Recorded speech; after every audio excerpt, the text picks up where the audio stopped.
LGBT itu singkatan dari lesbian, gay, biseksual, dan transgender. Itu perbuatan menyimpang yang dilakukan oleh orang yang bisa menyukai sesama jenis ataupun orang menyukai dua jenis dalam satu kali waktu. LGBT adalah singkatan dari lesbian, gay, biseksual, dan transgender. Dan LGBT ini adalah perbuatan yang sangat tidak masuk akal dari pikiran manusia, dan juga itu adalah perbuatan yang begitu menyimpang. LGBT itu adalah suatu perilaku penyimpangan yang bertentangan dengan fitrah manusia. LGBT itu kan sebutan dari 4 ya. Kalau seingat saya tuh pernah dosen bilang di kelas, LGBT itu khususnya lesbian dan gay itu berasal dari namanya dari kaum Nabi Lut, atau disebut sebagai liwat yang menyukai sesama jenis, atau bisa juga disebut sebagai sodomi.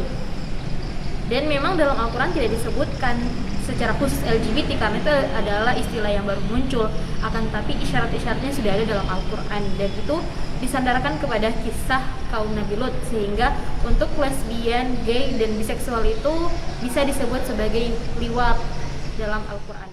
Dalam Islam, LGBT disebut dengan yang pertama yang saya ketahui yaitu lesbian, itu disebut dengan as-sihak. Nah, itu dalam Islam ya. Dan untuk gay dalam Islam itu disebut dengan al-liwat.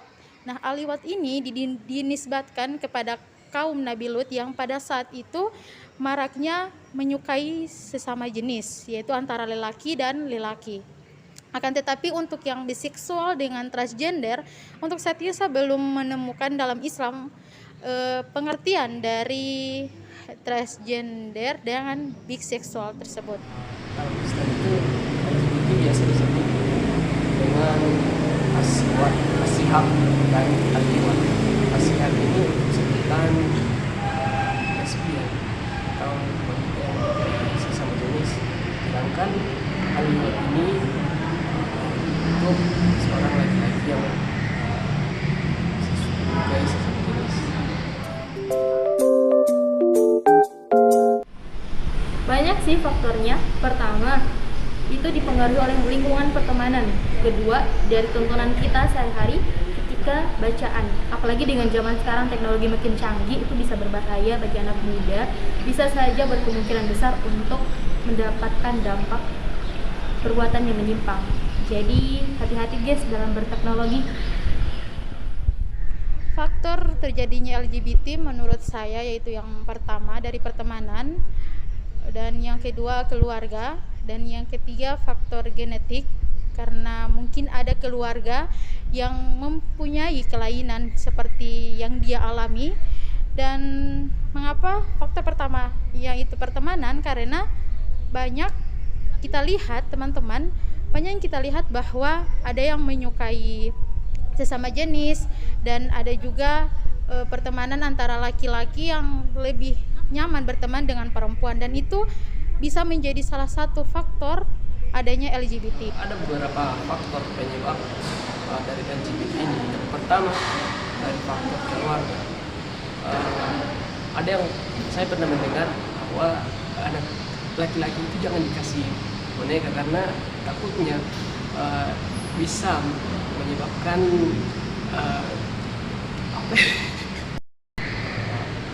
ada yang saya pernah mendengar kalau anak laki itu jangan dikasih boneka karena ditakutkan kebiasaan ini bisa saja menyebabkan anak tersebut bisa bisa terdampak perilaku LGBT ini. Kemudian dari faktor lingkungan. Nah, dari faktor lingkungan ini jadi kita harus tahu memilih dan memilah pertemanan circle pertemanan kita, karena ditakutkan kalau kita salah bergaul bisa saja kita terjerumus ke dalam perilaku seperti itu. Dan yang terakhir penyalahgunaan sosial media. Nah, kita harus pintar-pintar dalam menggunakan media sosial, karena jika kita menyalahgunakan sosial media ini kan bisa saja menyebabkan kita terjerumus ke dalam perilaku seperti ini. Ada dalam Quran surah Al-A'raf ayat 80 sampai 81. Dalam ayat ini Allah itu sudah menjelaskan bagaimana Nabi Lut alaihissalam memperjuangkan dakwah kepada kaumnya agar kaumnya itu meninggalkan perbuatan-perbuatan keji, yakni menyukai sesama jenis. Akan tapi sayangnya para kaum Nabi Lut ini tetap melakukan perbuatan durhaka tersebut sampai Allah datangkan azab kepada mereka. Ada salah satu ayat yang membahas mengenai LGBT, yaitu salah satunya Quran surah An-Naml ayat 54 sampai 55. Dalam ayat ini Allah Subhanahu wa taala mengingatkan kepada Nabi Muhammad sallallahu alaihi wasallam mengenai perbuatan dari kaum Lut, yaitu kaum Sodom, yang pada saat itu maraknya melakukan perbuatan yaitu menyukai sesama jenis, yaitu lebih tepatnya sih menyukai lelaki sesama lelaki. Dalam Quran surah Az-Zariyat ayat 31 sampai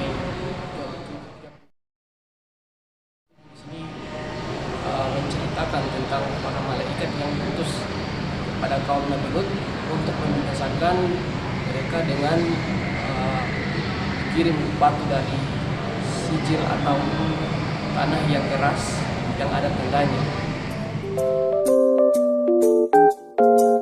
Bahaya.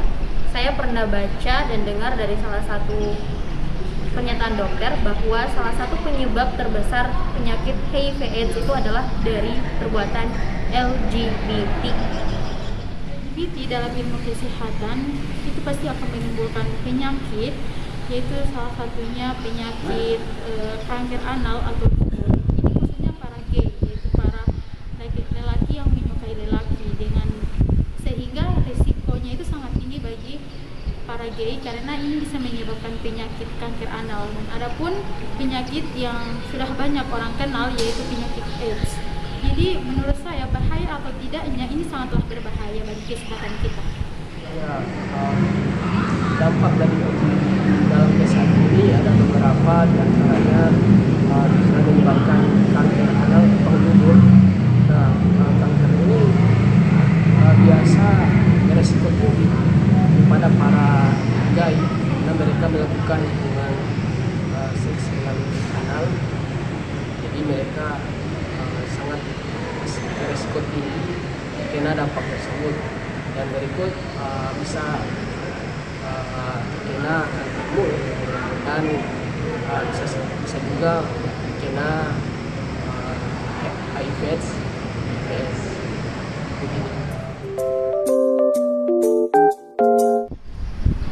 Tidak boleh, karena sudah jelas dalam Al-Quran Allah menjelaskan di Quran surah Az-Zariyat ayat 49, A'udzubillahi minasyaitonirrajim, wa min kulli syai'in khalaqna zawjaini la'allakum tadhakkarun, bahwa segala sesuatu sudah Allah tetapkan berpasang-pasangan agar kita mengingat kebesaran Allah. Jadi Allah sudah menekankan bahwa kita itu diciptakan untuk berpasang-pasangan, laki-laki dengan perempuan, langit dan bumi, siang dan malam, dan kita tidak boleh menyukai sesama jenis. Jadi kita harus kembali lagi kepada Al-Quran dengan ayat tersebut. Ya, tidak bisa karena sudah banyak ayat-ayat Al-Quran yang telah menjelaskan mengenai perbuatan LGBT. Salah satunya itu Quran surah Asy-Syu'ara ayat 49 sampai 50. Di situ Allah sudah menegaskan bahwa Allah menciptakan hanya dua jenis kelamin, yaitu jenis kelamin perempuan dan jenis kelamin laki-laki. Dalam usaha memahami pandangan Al-Quran terhadap fenomena LGBT ini, maka perlu kita lihat dari makna pasangan dalam Al-Quran. Allah menjelaskan bahwa semua makhluk hidup itu diciptakan secara berpasang-pasangan, seperti yang terdapat dalam Quran surat Az-Zariyat ayat 49. Menurut Ibnu Katsir, dan segala sesuatu yang kami ciptakan segala sesuatu itu kami ciptakan secara berpasang-pasangan.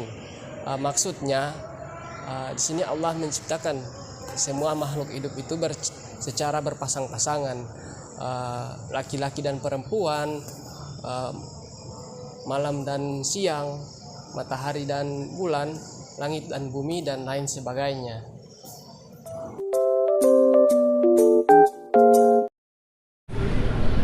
Kuncinya adalah tetap terus berdakwah. Kalaupun tangan kita atau lisan kita tak mampu lagi membantu mereka untuk keluar dari lubang kemaksiatan, maka satu-satunya cara adalah dengan berdoa kepada Allah, karena Allah lah yang memiliki hati manusia, Allah lah yang maha membolak-balikan hati manusia. Kita tak ada kuasa, tapi Allah maha kuasa. Cara kita untuk menyikapi perbuatan tersebut yaitu kita harus bijak dan kita harus tetap menyuarakan bahwa LGBT itu adalah perbuatan yang sangat menyimpang dari agama kita sendiri, dan terlebih pula kita harus berdoa kepada Allah Subhanahu wa taala, karena sebab Allah itu adalah maha membolak-balikan hati hamba. Ada beberapa cara menyikapi perilaku LGBT ini.